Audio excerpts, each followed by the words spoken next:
welcome back to our live Thursday show. For part two, our special guest is Chris Morgan, the former Sheffield United captain, the most recent Blade skipper to lead the club back to the Premier League. That was achieved in the year 2006, here in 2019 now. Crikey, 12 years. I can't believe that's 12 years ago.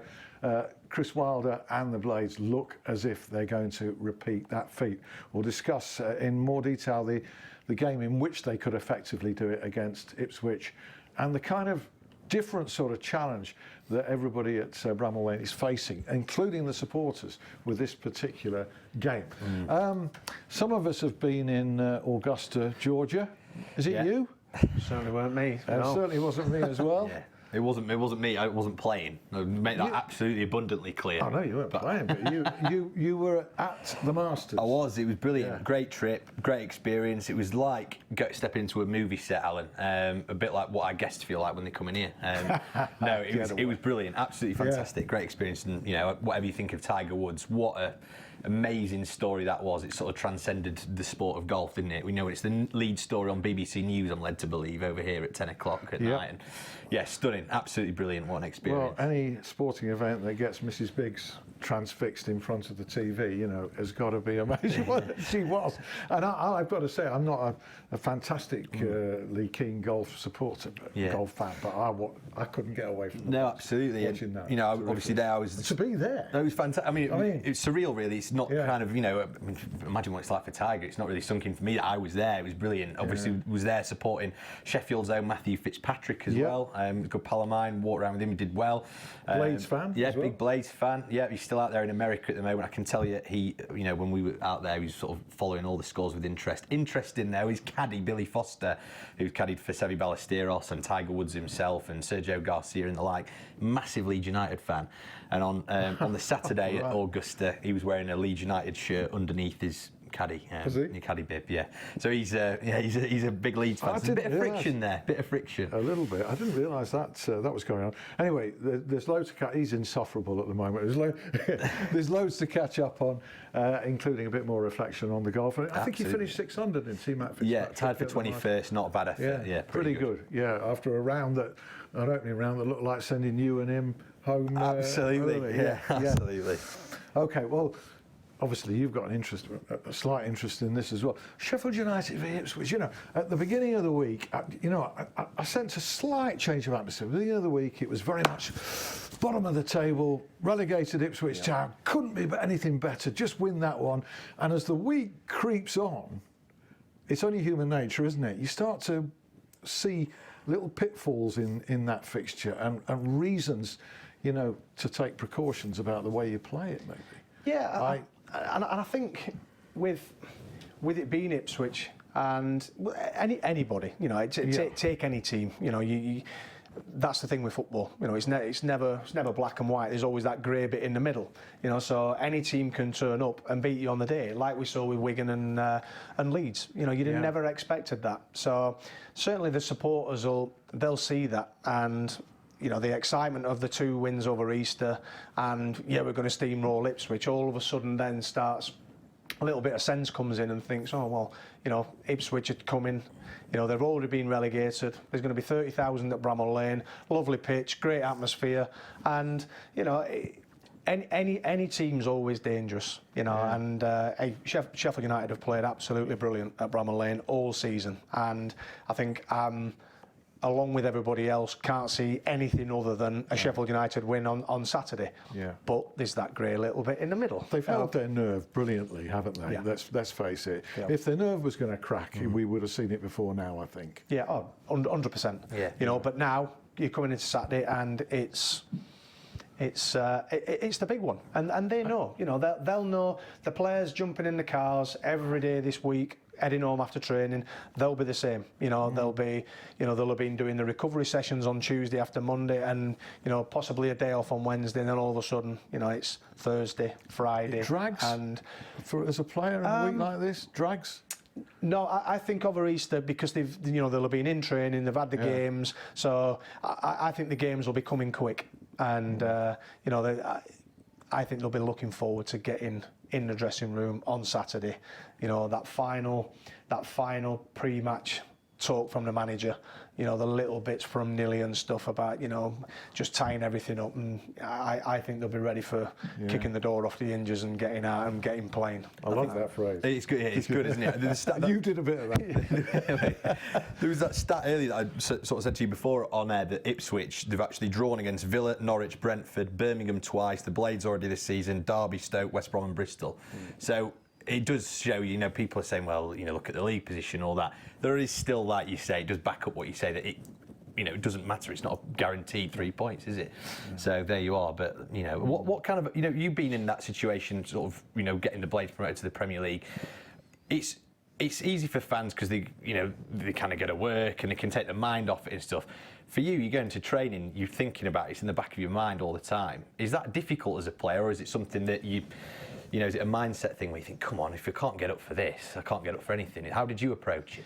Yeah, I think that's, you know, every player, that's what you go into the game for. You know, you go into the sport of professional football to play in the big games, you know, and as players, we've all had them seasons that filter out into nothing, and you end up, you know, you know you've missed out on the playoffs, or you're not going to go down, you're mid-table, and you know, them seasons you never remember. So the players they'll feel the tension. Of course they'll feel the tension. You know, they're human beings, but they'll also, you know, they'll be excited. They'll be excited about the prospect of Saturday. Is it one of those where, you know, nerves are an aid to energy? Nerves are good. You know, it can be channeled positively, but once you get out there, the whistle goes. It evaporates and it changes, and you're just automatically doing your job. Yeah, I think for me, I think it was always that drive in on a Saturday morning. You know, the drive to the stadium, and do you know them mornings when I was driving in, when you didn't have the butterflies, you actually thought, a bit worried. Yeah, you do worry a little yourself. bit, and you think to yourself, what, you know, because it's them butterflies in your belly of excitement, a little bit of nervousness, and anybody that says that they're not nervous or they're not excited about going and playing in front of a big crowd, you know, it's with what's at stake. Yeah, so if you've got them, you know, you're a human being, and that I think that means you care. When you do have them butterflies in your belly, it's because you care about what's going to unfold that afternoon. As a reporter, I'm nervous about Saturday. You know, I'm not normally. No, I must have done thousands of games, but I'm a bit keyed up about. I'm doing TalkSport on Saturday, and updates, and I'm more keyed up than usual. About this. I really am. I'm not a Blade. I'm an owl and a Blade. A Chesterfield fan, really. But there you go. Your former Ipswich. Let's put ourselves in the position of an Ipswich Town player then. Had a lousy season, desperately poor, but this game will be seen by an awful lot of people. And Ipswich players, many of them facing what is euphemistically termed an uncertain future. Right, so what's the incentive? The big incentive? I think the incentive's huge for them, and, you know, a lot of them are probably still pals with David McGoldrick, and David McGoldrick this time last year was released from Ipswich Town, you know, and he's, you know, come to a club like Sheffield United and has been absolutely excellent, and you know, can I add to that? He's always been a good footballer.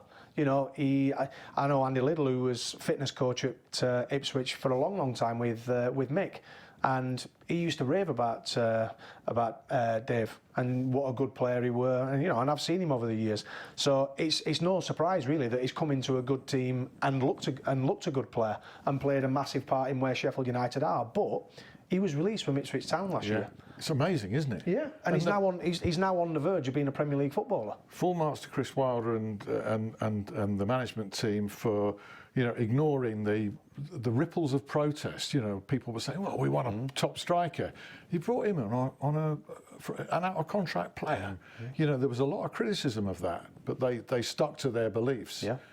And it's amazing now that it didn't seem to be a lot of rival or any rival interest for this player, isn't it? They might have got into him early. You know, they might have known he was coming. You know, if from his agent, there might have been contact. You know, he's not been offered anything at Ipswich. You know, if the agent's done his job properly, you know, he'll have spoke to clubs, and if there's been an interest from Sheffield United, you know, the deal might have been done quite early. You know, but he had to earn his move here because he had to come on trial. Yeah, and he didn't just get signed. And now look at how he's done this season. 15 goals, I think it's 15. Yeah, 15 goals. He's not been a prolific scorer. Great player technically, like you say. Not a prolific scorer, but he's joined a team which creates more opportunities than most. And I suppose it's no coincidence that he's had one of his best. But even players like Edna Stevens, you know, he's come in, you know, the same kind of thing, and you know, free transfer, 3 goals in his last 4 appearances at left back. He's been outstanding all season. Had a bit of a wobble sort of early on, and then he's got pushed. These players, I think it's amazing, isn't it? I think he's been one of the most unsung, underrated players, Enda Stevens. He just drives relentlessly. I think these goals have kind of got him a bit of that recognition, haven't they? I agree. Yeah, I think it has. I mean, we were talking earlier about the PFA Team of the Year. There's loads of awards at the moment. It's just a bit of fun, really. I mean, it doesn't prove anything. But Billy Sharp's in it, isn't he? And Oliver Norwood, both in it. But there were so many at Sheffield United who could have joined them, from Dean Henderson forward. You mentioned Stevens, McGoldrick, Duffy, you know, Jack O'Connell. Chris Basham. Yeah. You know, you could go through. You could have the whole 11. There is not a weak link in that team, is there? And you were talking during the break about, you know, following the draw with Millwall, it wasn't just the depression of the late equaliser and what appeared to be a really costly result, but Billy Sharp and Bash got injured in that game, hamstrings, and John Egan had been sent off, and 3 big players were going to be out. No effect whatsoever. No, the lads that have stepped in, and I think that's been a measure of the squad. I think, but they've certainly the 2 lads who've been stepping in at the back. You know, Martin Craney, Richard Stearman. You know, both excellent experience. You know, been round the block, know what it's all about.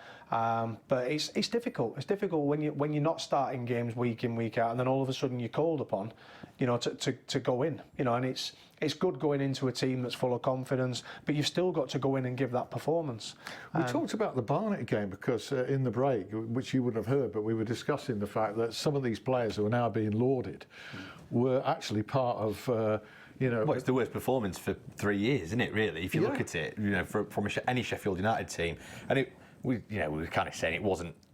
There was no cohesion, was there? But it was a totally changed team, apart from one player. I think I forget who now. I think 10 changes. But you said that, you know, you looked at it and you thought any of those players, if they did step into the first team, you know, they'd look all right, and they have done. They've looked more than good, haven't they? So. The problem is when he's, and I've been there myself. You know, when you're not in the team and you get a cup game and the manager makes all them changes, and you know you do your work on the pitch. Obviously, you do your work on the training pitch, and them lads that played against Barnet that day will have been involved in all the sessions that Chris and Alan have done. So they know the shape, they know the system. But all of a sudden, when you chuck 10, I thought it was 11 changes, but it might have been. I might be wrong. Yeah. You make all them changes, and all of a sudden it's not a team. No. And it's not a team that's played regular together. You know, they're all teammates, they all know each other's game, but it's not a team that's played with the cohesion that the first team have been playing with. No, you know, so all the supporters turn up, and all the supporters turn up to see, oh, it's going to be another Sheffield United performance. Yeah. And it wasn't. But the problem is all them players in their own merit, you can put 1 or 2, like has happened of late, you can put a couple in to a team, and they go in and they show what good players they are. But that day, Coots and Lundstrom have come on recently. You know, these are all players that can play a part, and I think keeping those players happy, you know, on the fringe and wanted and appreciated has got to be a trick of the managerial it's difficult. trade. Difficult. Yeah, but you've been. Yeah, because everybody wants to play. Yeah, everybody wants to play. But oh well, there we go. I'll tell you what, we'll come back and top and tail this. There's more chat with Chris after we've heard, you know, the rest of the. Yeah, we'll do. Well, you said you saw Keith Senior at the Sheffield Half Marathon. Congratulations to everybody who took part in that, by the way, yourself included. Time, Alan. I got 2:09. I saw 2 hours 9 minutes. I saw Keith Senior's back briefly. Okay. Good man. Well, Not a lot more of him after that. Of course, he's part of the coaching staff, though, is Keith. The Sheffield Eagles, they're holding their own in the Championship. It's sort of 10 or 11 games in now into Rugby League's Championship season. The two sides above them, Toulouse and Toronto, both got massive budgets. The Eagles looked like they were going to fold a couple of seasons ago, as we talked about on this programme quite extensively. Huge win over Toulouse, though, a couple of weeks ago. Then they backed that up with a win against Rochdale last Sunday. So they're third. They've got a game in hand. If they beat Halifax at home on Sunday, they go into second position. In basketball, Sheffield Sharks, they're playing the Newcastle Eagles right now, actually, at the English Institute of Sport. They've clung on to those sort of playoff positions over the last few weeks of the season. Hopefully they can bring some silverware home as they aim for the title now as those playoffs get underway. Non-league football, well, we've sort of talked about what an exciting season it's been for a whole host of our local sides. Penistone Church and Worksop Town battled it out. Worksop have already clinched promotion now from the Northern Counties East League Premier Division. Penistone finishing second there. And in the division below, it was Hallam who were sort of going for the one of those top two positions, weren't they? And yeah, it had to be top position there. I got it wrong. Yeah. I think I thought that there was some kind of playoff. There wasn't. Yeah. There was only top position. Yeah, well, it's Campion, who they lost to Yeah. 3 weeks ago, who were sort of, well, looked like winning that league. Hallam in second position. I was at that game. So unlucky for Hallam. They've got their last game of the season away from home at Ollerton Town on Saturday. Sheffield FC, they've got a playoff spot though in the Evo Stick League. Just a point at Brighouse on Saturday would seal that one, regardless of all the other results as well in that one. Sheffield United ladies, well, they've gone 5 games on the trot, all victories. Good stuff from Carla Ward's side. It's their women's championship debut season, of course. Carla Ward's side holding their own. They're 5th in that division. Really good showing that. To say that she cobbled together that squad, didn't she, Alan? Sure. With like 2 weeks to go, she came in here and she had like 8 players. So really great stuff from there. Carla's going to be in a couple of weeks. Brilliant. Look forward to that. And she's bringing a player in with her. I'll tell you who it is while you do carry that. on Yeah, rapping. do that. They've got Lewes on Lewes FC on Sunday. They're from Sussex. Before you ask me, Sam, I know Lewis. It is okay. Lewis, not Lewis. I got it wrong. It's Lewis, Lewes. Okay, that's it. Who's the player? Sam Tierney. Oh, brilliant. Okay, great stuff. Yeah. Look forward to having those two in. And of course, Sheffield Wednesday, they're away at Preston on Saturday afternoon. But it's fair to say that all eyes will be on that game 5:15, won't they? They will, but it's, if we're talking Sheffield United having a plus 12 goal difference being overhauled, then Sheffield Wednesday are still in with a shout of getting in the playoffs. They're not mathematically out of it yet. No. So were results to go their way and they were to beat Preston away, theoretically they could take it to the final day. They could do. So in which case I'm going to have to apologise to all the Owls for the fact that this whole hour has been dominated by the Blades, and probably will be again next week if God is good and the results there. Having been a manager and a coach, how do you go about this kind of a week then with players and the way you conduct yourself around the place? In terms of any tension and getting rid of it and diffusing it, how do you? Or just keeping the focus, keep the players focused, keep everything the same.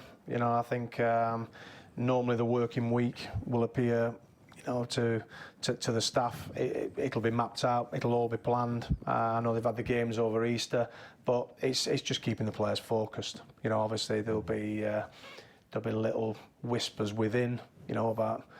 Can we do it? It will be done, But it's just keeping the focus of the players, and that sounds easier than it is actually, So it'll be. Really? I think they'll.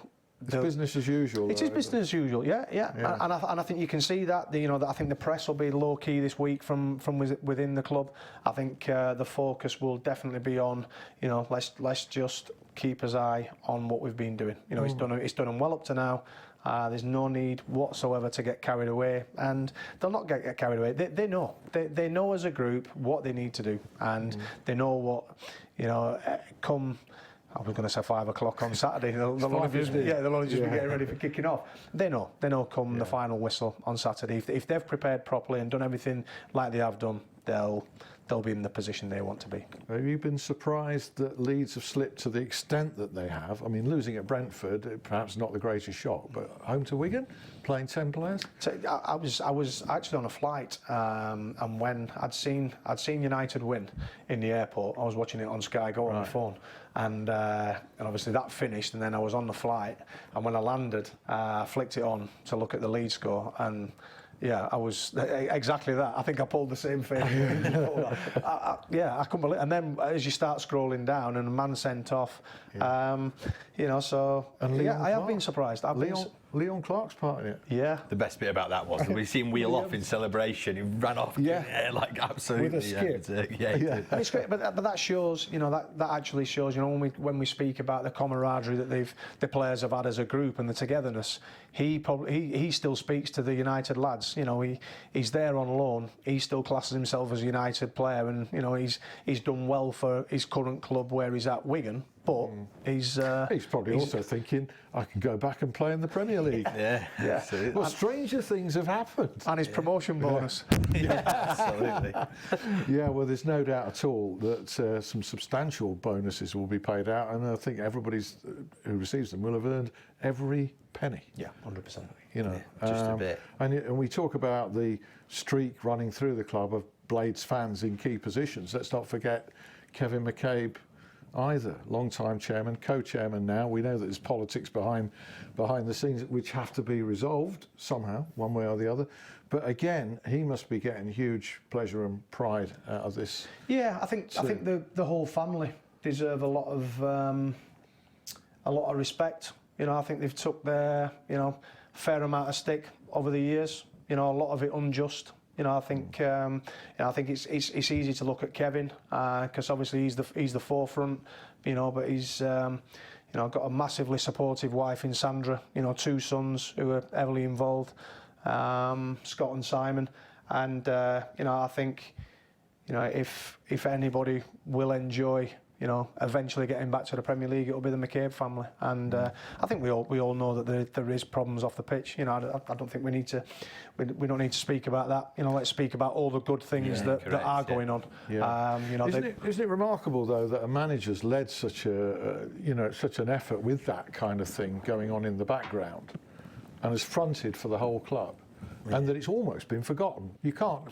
That's testament to Chris, isn't it? It really is. Again, it goes back to focus, and I think that's one good thing that Chris and his staff's done, and the players, they've kept the focus, and it's unfortunately sometimes in this game, you get the things right on the pitch. And the things off the pitch aren't right, and vice versa. Things aren't going well on the pitch, and everything seems rosy at board level. And I just think, let's get everything sorted out, get everything all done, all dusted, and Sheffield United is a top club, and and make it stick this time.